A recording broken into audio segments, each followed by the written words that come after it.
دەرکردنی سەر لە نوێی سزای لە سێدارەدان بۆ شەریفە محەممەدی لە ئامادەکردنی کەریم ئەمانی. پارێزەرانی شەریفە محەممەدی چالاکی کرێکاری و ئەندامی پێشووی کۆمیتەی هەماهەنگی بۆ پێکێنانی ڕێکخراوە کرێکاریەکان ڕایگەیاند کە لقی دووی دادگای ئینقلابی ڕەشت سەر لە نوێ سزای لە سێدارەدانی بۆ ناوبراو دەرکردووە. ئەم هەواڵە لە کاتێکدا بڵاو دەبێتەوە کە مانگی ڕەزبەری ئەم ساڵ بەناو دادگای باڵای ڕەژیم سزای لە سێدارەدانی ناوبراوی هەڵوەشاندبووەوە. شەریفە محەممەدی مانگی سەرماوەزی ساڵی 1402 هەتاوی لەلایەن هێزە ئەمنیەکانەوە دەست بەسەر کرا و بۆ ماوەیەکی زۆر لە گرتنگە جۆرا و جۆرەکاندا لەگەڵ ئەشکەنجە و ئازار بەرەو ڕووبەوە. مانگی پوشپەڕی ساڵی 1403 هەتاوی لەلایەن لقیەکی دادگای ئینقلابەوە بە تۆمەتی بەغی یانی چالاکی چەکداری سزای لە سێدارەدانی بەسەردا سەپێنرا بوو. دەرکردنی سەر لە نوێی سزای لە سێدارەدان بۆ شەریفە محەممەدی و پێشتریش پشتڕاستکردنەوەی حکمی لە سێدارەدانی پەخشان عەزیزی و هەروەها دەرکردنی لە سزای لە سێدارەدان بۆ وریشە مورادی لە کوردستان لە بارودۆخێکدایە کە ڕژیمی ئیسلامی لە ئاستی ناوخۆ لە هەموو بوارەکانی سیاسی و کۆمەڵایەتیدا گەیشتۆتە بنبەست و لە ناوچەکەدا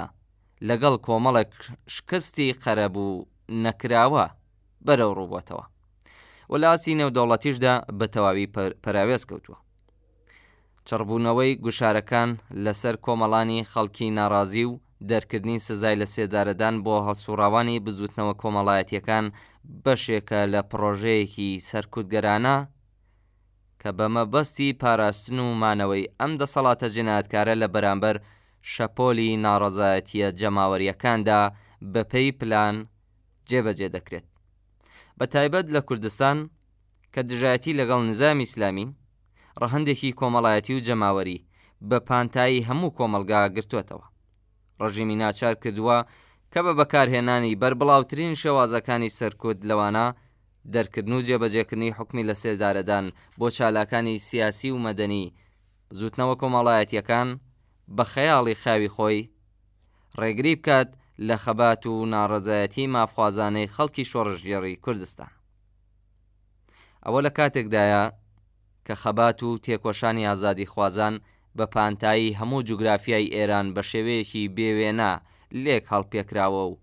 سەرکوتی هەر بەشێک لەو خەبات و ناڕەزایەتیە بەکردەوە دەبێتە هۆی پەرەسەندن بەهێزتر بوون و لێکتر نزیک بوونەوەی هەرچی زیاتر و خێراتری بزوتنەوە کۆمەڵایەتیەکانی وەک بزوتنەوەی کرێکاری، بزوتنەوەی ژنان، بزوتنەوەی خوێندکاری، بزوتنەوەی شۆڕژگێڕانەی کوردستان و بزوتنەوەی خانەنشینان و هیتر. لەم هەلومەرجەدا خستنەگەڕی هەر هەوڵێک بە مەبەستی ئیدانەکردن و ڕێگریکردن لە دەرکردن و جێبەجێکردنی سزای نامرۆڤانەی لە سێدارەدان لە دژی زیندانیانی سیاسی و مەدەنی، هەروەها پشتیوانیکردن لە کەمپەینی سێشەممانەی نابۆ سزای لە سێدارەدان لە دەیان زیندانی شارە جۆرا و جۆرەکانی ئێران ئەرکێکی ئینسانی و پێویستیەکی خەباتکارانەیە کە بە گرتنەبەری ڕێوشوێن و هەوڵی کردداری بە پەلە و هەنووکەیی دەخوازێت.